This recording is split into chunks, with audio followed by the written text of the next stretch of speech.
Pinapatawag ng LTO ang driver ng truck na sangkot sa gitgitang nauwi sa banggaan sa North Luzon Expressway. Sa video, makikitang nag-overtake ang trailer truck sa kagitgitan nitong isa pang truck. Ilang saglit pa, tuluyan na ngang sumalpok ang nahuling truck sa likod ng nag-overtake. Bigla raw kasing nagpreno ang naunang truck. Wasak ang harapang bahagi ng bumanggang truck.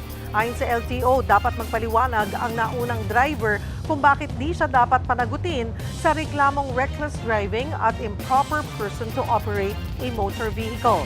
Sinuspindi na rin ng 70 araw ang kanyang lisensya. Mga kapatid, Cheryl Cosim po, maging maalam at may pakialam sa mga napapanahong issue at headlines. Mag-follow at mag-subscribe na sa social media pages ng News 5.